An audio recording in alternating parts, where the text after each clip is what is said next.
On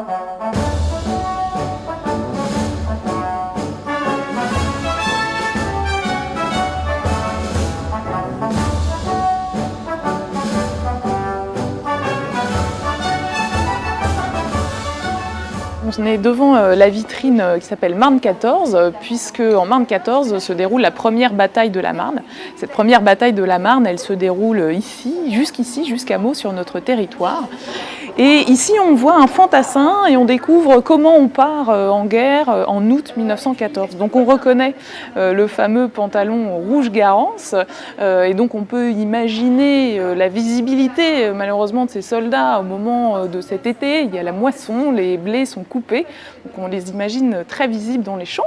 Et on aperçoit derrière lui son barda, puisque le soldat transporte avec lui une partie de ce qui va lui permettre de gérer le quotidien dans les tranchées. En 1914, les soldats pensaient partir sur le front pour quelques jours seulement.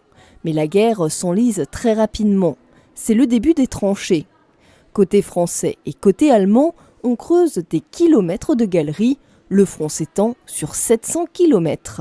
Ces tranchées, donc elles sont creusées, elles sont plus ou moins profondes, et au début de la guerre, il y a une différence de conception dans les tranchées, c'est-à-dire que vous avez une tranchée allemande derrière nous, on le voit, qui est consolidée, qui est faite de tôle et de parpaing, versus des tranchées françaises et britanniques qui sont conçues de façon beaucoup plus légère, avec du bois, du matériel de récupération, etc.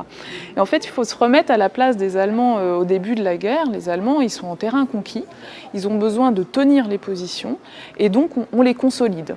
La guerre des tranchées oblige aussi les soldats à changer d'armes. Rentrons maintenant à l'intérieur d'un abri français reconstitué. Donc ici, il faut s'imaginer qu'on est à quelques mètres sous terre, ce qu'on oublie souvent, donc avec le poids de la terre, le poids de la tranchée qui se situe au-dessus de nos têtes, et des soldats qui viennent glaner quelques moments précieux de repos. Alors il n'y a que 2 couchettes, il y avait bien sûr beaucoup plus de soldats, parce qu'on dormait chacun son tour.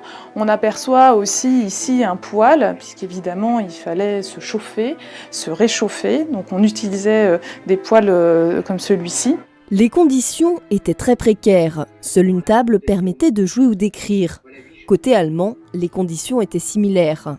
Il faudra attendre le 11 novembre 1918 pour que les armes soient déposées.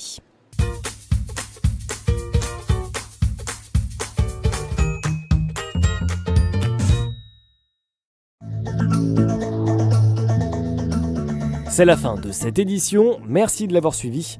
On se retrouve demain vendredi 19h pour plus d'infos locales. Salut!